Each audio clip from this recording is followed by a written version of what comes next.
Assalamualaikum warahmatullahi taala wabarakatuh. Saudara-saudara yang saya kasih sekalian, bertemu lagi kita di channel Siring Jalan, channel Malaysian Respond ini. Nah, ini kali tuan-tuan, tajuk yang kita bincangkan ini saya rasa sedikit sensitif, ya. Tapi jangan bimbang, dia tidak menjurus kepada etnik ataupun golongan tertentu yang sangat besar. Cuma secebis lah orang bilang, puak-puak tertentu, penyokong-penyokong organisasi atau parti tertentu yang saya rasa secara tidak wajar telah melakukan penghinaan dan orang cakap salah tafsiran terhadap perjuangan para pejuang-pejuang pahlawan-pahlawan kita di Sabah yang memperjuangkan negeri kita suatu ketika dulu. Oke tuan-tuan, siapakah mereka ini saya tidak perlu bilang, tapi saya rasa kalau saudara-saudara aktif dalam media sosial, berbalas komen dengan diorang, saya rasa kamu paham dari golongan manakah mereka ini, ya. Mereka telah menganggap bahwa beberapa pahlawan kita, terutama sekali Datuk Paduka Mat Salleh, sebagai bukan pahlawan, tapi sebaliknya adalah pemberontak ataupun perompak ataupun yang lebih parah lagi beberapa tuduhan lain. Nah, jadi sebelum itu tuan-tuan, biar kita senang faham, apa itu sebenarnya definisi pahlawan?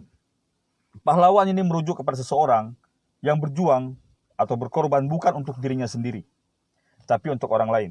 Tidak kiralah betapa kecil atau besarnya skop dia, selagi dia memperjuangkan nasib orang lain melangkaui kepentingan dirinya sendiri, maka dia boleh dianggap sebagai seorang pahlawan.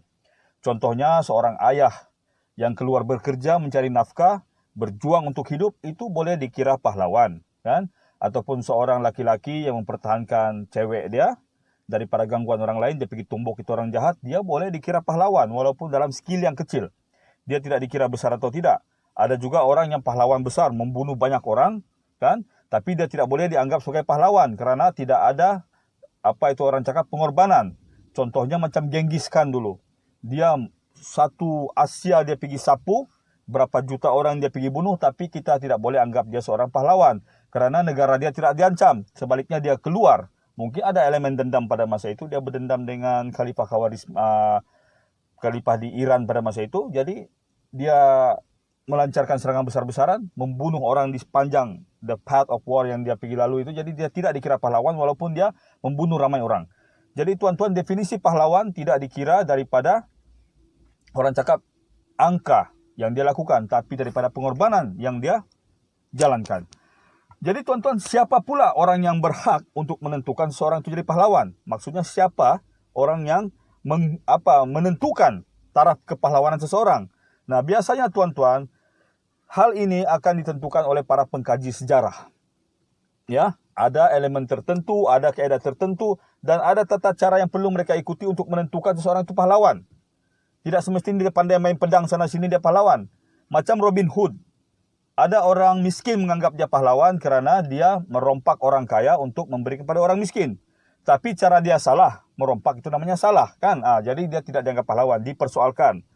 Adolf Hitler, dia mau membela nasib negaranya, negara Jerman yang kena humiliate masa Perang Dunia Pertama. So di Perang Dunia Kedua dia balas dendam. Satu, jadi dia dianggap pahlawan oleh negara dia pada masa itu. Kemudian di masa akan datang, sejarah menunjukkan dia bunuh Yahudi. Jadi buat orang yang anti Yahudi, dia pahlawan. Tetapi kerana dia menentang pihak berikat yang didalangi Yahudi, maka di satu pihak dia tidak dianggap pahlawan, kan? Maknanya walaupun bukti-bukti kepahlawanan sudah ada, tapi disebabkan ada sentimen yang berlainan antara dua pihak, maka dia tidak lagi dapat diiktiraf sebagai seorang pahlawan.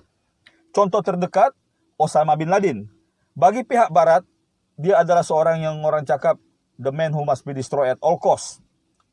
Penjahat nomor satu, pengganas, teroris di mata orang barat. Tapi di mata orang-orang Islam, dunia Islam, dia dianggap sebagai wira. Dia dianggap sebagai wira bagi pihak mereka pula. Jadi nampak, kan? Ada konflik kepentingan. Jadi disebabkan dua sentimen ini, maka mereka tidak boleh diiktiraf. Jadi siapa yang patut diiktiraf? Biasanya mereka akan diiktiraf dari segi dalam bentuk apakah perjuangannya. Dia memberontak karena apa? Dia melawan karena apa? Dia berjuang karena apa? Jadi dalam konteks ini, Datuk Paduka Mat Salleh layak dianggap sebagai seorang pahlawan. Yang menentukannya adalah pertama arkib negara kita, kedua para sejarawan, ketiga ada pertubuhan sejarah dunia yang akan mengakreditasi kepahlawanan seseorang itu menurut sumber-sumber. Ya, mungkin dia akan tanya orang kampung sekeliling, dia akan balik salah-salah sejarah, dia cek balik artifak-artifak yang ada. Itulah bukti-bukti yang boleh membuktikan seorang itu pahlawan. Jadi tuan-tuan, Datuk Paduka Mat Saleh lebih dari layak untuk kita anggap pahlawan. Dan dia pahlawan bagi negeri kita Sabah. Walaupun Sabah secara amnya belum wujud pada masa itu, tapi Datuk Paduka Mat Saleh berjuang bukan atas nama suku bangsa. Buktinya pengikut-pengikut beliau terdiri daripada orang-orang yang ada, beberapa etnik yang ada di Sabah. Pengikut-pengikut Mat Saleh ini dari hujung utara di Kudat, ke Jambongan di timur, sampai ke Lembah Sugut, itu semua adalah orang-orang Kadazan Dusun, tuan-tuan, dan orang sungai yang menyokong dia. Lepas itu di Inanam, di kampung dia sendiri adalah orang-orang Bajau Pantai Barat, orang Bajau Pantai Timur dari Kudat, serta orang-orang Suluk. Karena Datuk Paduka Mat Saleh sendiri berketurunan Suluk dan istrinya juga berketurunan Suluk.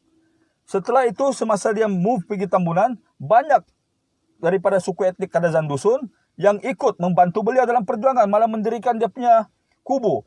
Jadi tuan-tuan nampak pengorbanan Mat Saleh adalah untuk seluruh suku di Sabah pada masa itu. Jadi secara tidak langsung dia sebenarnya berjuang untuk Sabah. Walaupun perjuangan itu bukan untuk menuntut kemerdekaan, tapi perjuangan itu adalah untuk menidakkan penindasan. Jadi dia layak kita anggap sebagai pahlawan kita. Jadi kenapa tuan-tuan? Disebabkan oleh anasir politik, disebabkan kita tidak suka dengan golongan tertentu yang satu suku dengan si pahlawan ini, maka kita tuduh dia macam-macam. Siapakah mereka yang menuduh ini tuan-tuan? Saya rasa seperti saya jelaskan tadi, saya tidak mau pukul rata tuan-tuan, tapi ada beberapa kampung di daerah Tambunan sana, orang-orang dia kononnya menyaksikan bahwa Datuk Paduka Mat Saleh ini sebenarnya pemberontak. Memang betul pemberontak, tapi dia memberontak untuk menegakkan keadilan. Lepas itu dia dituduh sebagai perompak. Apa yang dia rompak?